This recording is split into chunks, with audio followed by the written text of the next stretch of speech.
नमस्कार मित्रांनो, इन्व्हेस्टमेंट माहिती यूट्यूब चॅनलवर तुमच्या सगळ्यांचे स्वागत आहे. तर मित्रांनो, कोणताही चांगला इन्व्हेस्टर जेव्हा पण कोणत्याही कंपनीचे शेअर परचेस करतो, तेव्हा तो त्या कंपनीचा बिझनेस बघतो आणि मित्रांनो, बिझनेस कसा परफॉर्म करत आहे हे बघण्यासाठी इन्व्हेस्टरला क्वार्टरली रिझल्ट बघावे लागतात.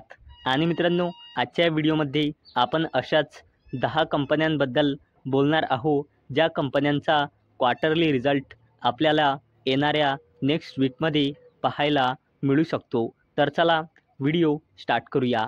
तर सगळ्यात पहिले कंपनीचे नाव आहे टाटा इन्व्हेस्टमेंट कॉर्पोरेशन लिमिटेड. आणि मित्रांनो, मार्च 2025 या कंपनीमध्ये प्रमोटर्सची होल्डिंग आहे 73.38%, FISची होल्डिंग आहे 2.46%, DISची होल्डिंग आहे 0.53%, गव्हर्नमेंटची होल्डिंग आहे 0.49% आणि या कंपनीमध्ये पब्लिकची होल्डिंग आहे 23.12% आणि या कंपनीचा क्वार्टरली रिझल्ट आपल्याला उद्या पाहायला मिळू शकतो. चला आता बोलूया SCL टेक्नॉलॉजीज लिमिटेडबद्दल. आणि मित्रांनो, मार्च 2025 या कंपनीमध्ये प्रमोटर्सची होल्डिंग आहे 60.82%, FISची होल्डिंग आहे 19.15%, DISची होल्डिंग आहे 15.44% आणि या कंपनीमध्ये पब्लिकची होल्डिंग आहे 4.37%. आणि मित्रांनो, या कंपनीचा क्वार्टरली रिझल्ट आपल्याला 22 एप्रिल 2025 पाहायला मिळू शकतो.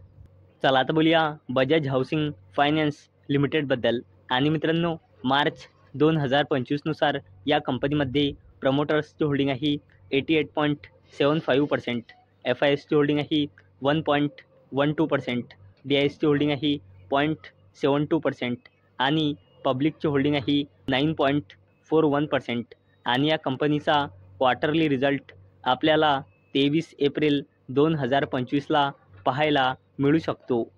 चला तर बोलूया ॲक्सिस बँक लिमिटेडबद्दल. आणि मित्रांनो, मार्च 2025 या बँकमध्ये प्रमोटर्सची होल्डिंग आहे 8.18%, FISची होल्डिंग आहे 43.94%, DISची होल्डिंग आहे 40.87% आणि पब्लिकची होल्डिंग आहे 6.99% आणि ॲक्सिस बँक लिमिटेडचा क्वार्टरली रिझल्ट आपल्याला 24 एप्रिल 2025 पाहायला मिळू शकतो.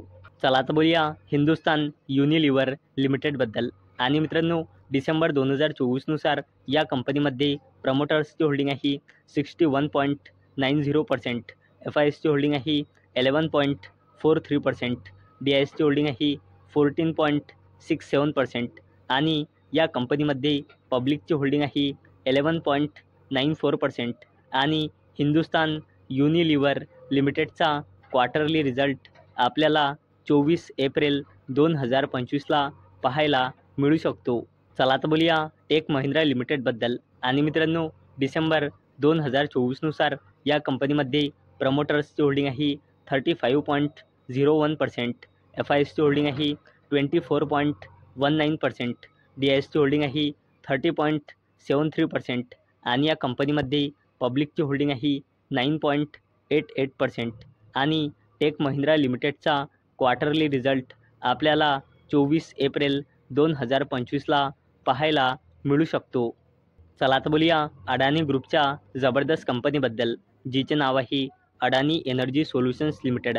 आणि मित्रांनो, मार्च 2025 या कंपनीमध्ये प्रमोटर्सची होल्डिंग आहे 69.94%, FISची होल्डिंग आहे 17.58%, DISची होल्डिंग आहे 6.33% आणि या कंपनीमध्ये पब्लिकची होल्डिंग आहे 6.16% आणि अडानी एनर्जी सोल्युशन्स लिमिटेडचा क्वार्टरली रिझल्ट आपल्याला 24 एप्रिल 2025 पाहायला मिळू शकतो.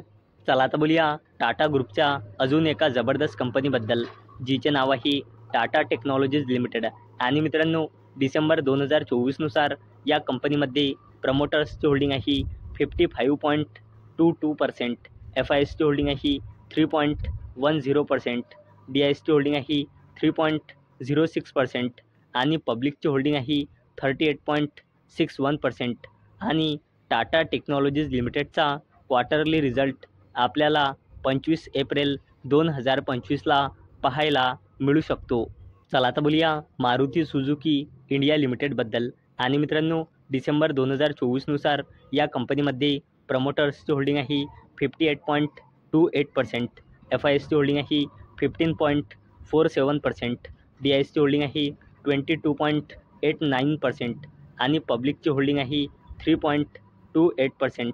आणि मारुती सुझुकी इंडिया लिमिटेडचा क्वार्टरली रिझल्ट आपल्याला 25 एप्रिल 2025ला पाहायला मिळू शकतो. चला आता बोलूया मुकेश अंबानीजीच्या जबरदस्त कंपनीबद्दल, जिचे नाव आहे रिलायन्स इंडस्ट्रीज लिमिटेड. आणि मित्रांनो, डिसेंबर 2024नुसार या कंपनीमध्ये प्रमोटर्सची होल्डिंग आहे 50.13%, FISची होल्डिंग आहे 19.16%, DISची होल्डिंग आहे 19.02% आणि पब्लिकची होल्डिंग आहे 11.52%. आणि रिलायन्स इंडस्ट्रीज लिमिटेडचा क्वार्टरली रिझल्ट आपल्याला 25 एप्रिल 2025ला पाहायला मिळू शकतो. तर मित्रांनो, आजच्या या व्हिडिओमध्ये आपण टोटल 10 अशा कंपन्या बघितल्या ज्यांचा क्वार्टर 4चा रिझल्ट आपल्याला येणाऱ्या वीकमध्ये पाहायला मिळू शकतो. तर मित्रांनो, मला अपेक्षा आहे हा व्हिडिओ तुम्हाला इन्फॉर्मेटिव्ह वाटला असेल. तर मित्रांनो, जर तुम्हाला हा व्हिडिओ आवडला असेल तर या व्हिडिओला लाईक करा आणि चॅनलला सबस्क्राईब करा. आणि मित्रांनो, हा व्हिडिओ फक्त आणि फक्त एज्युकेशन पर्पजसाठी बनवलेला आहे. माझ्याकडून काहीही रेकमेंडेशन नाही की तुम्ही या स्टॉक्सना बाय करा, सेल करा किंवा होल्ड करा. तर चला भेटूया नेक्स्ट व्हिडिओमध्ये. तोपर्यंत टाटा, बाय बाय.